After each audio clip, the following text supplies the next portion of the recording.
Hey gang, what's up? Welcome back here to another edition of Intuitive Angling, and really appreciate you guys checking today's video out and hope everybody's having a good day out there today.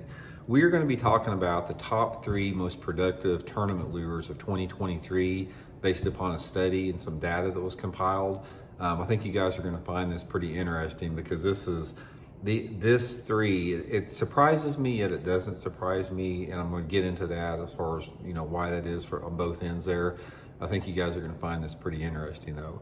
And also guys, just reflecting back on 2023, I just like to thank everybody out there that has been supporting intuitive angling over the past year by using all the links I put in the descriptions to support the channel and subscribing to the channel. That really means a lot to me and my family, so thanks a lot with that. Okay guys, the data and the study that we're talking about here is one that I've been working on the last couple weeks. And what I did is I went back through and compiled as much tournament information results as I possibly could on all different levels. I went through local and regional events, like BFLs, Toyota Series, that type of stuff, Bassmaster Opens, Elite Series, Bass Pro Tour. I went through literally every tournament, level of circuit out there. And I tried to compile what was like the top 10. And I really specifically want to talk about the top 3 because these top 3 absolutely dominated tournament fishing. These 3 lures I'm going to talk about here were responsible for the vast majority of tournament wins. Now, first of all, we get into this. Every one of these, it's like 99% of the tournaments that were won out there this year were won with forward-facing sonar. So all these lures that I'm going to talk about are forward-facing sonar lures. These were used with forward-facing sonar. They were not used with conventional reel bass fishing.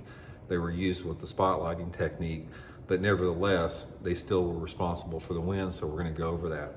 So I'm gonna go 3, 2, 1 as far as the number of wins that were taken on these baits, and we're gonna go 3, 2, 1 and talk about that.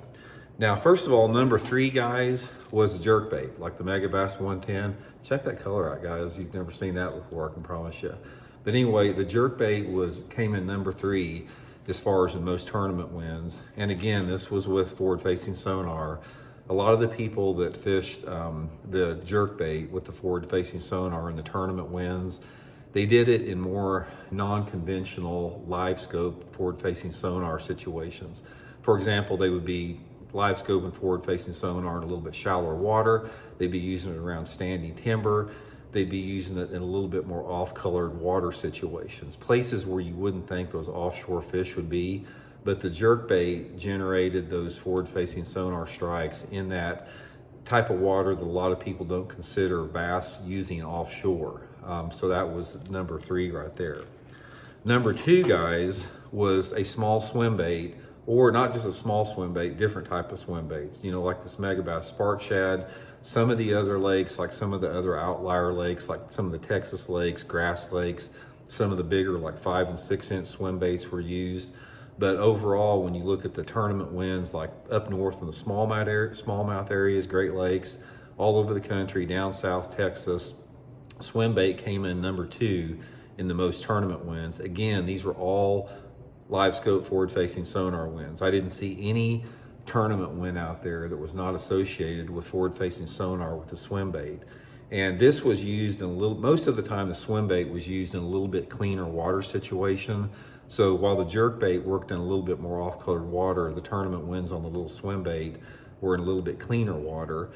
Say for example, if you're fishing up north for smallmouth and clear water, it was the small swim baits. And if you're fishing like some of the grass lakes in Texas, they were using the bigger swim baits.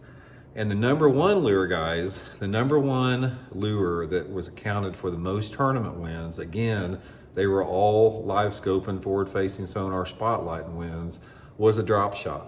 And there was 2 different Dropshot baits that dominated, and they were about equal. One was just some type of a little finesse worm or flatworm or zoom trick worm, and the other one was a little small swim bait like this Megabass Hasdong Shad, just depending upon the situation. The Dropshot by far accounted for the most tournament wins because guys were able to use it in a variety of techniques, a variety of different depth zones. They could fish it horizontally, they could fish it at a 45-degree angle, they could fish it vertical, just a super versatile way to catch them there. But anyway, guys, this would have never have happened, 20 years ago. 20 years ago, it would have been chatterbait, spinnerbait, jig, square bill crankbait, something like that. Those lures didn't even play. Guys, all the traditional tournament winning lures of the past simply did not play in 2023. It was a complete 100% total domination of forward-facing sonar, and forward-facing sonar type baits. And as long as that is continued to be allowed and to be legal in tournaments, get ready for it, because this is what you're going to see winning tournaments. These little weenie worming stuff, little small stuff. The days of winning tournaments on real bass fishing lures are over until that technology has some type of limitation on it. But anyway, it is good to see the jerkbait coming in number 3. Mega Bass jerkbait. I don't live scope with it, but I fish it all year long. It probably counts for more numbers of bass for me than I catch on any other lure out there.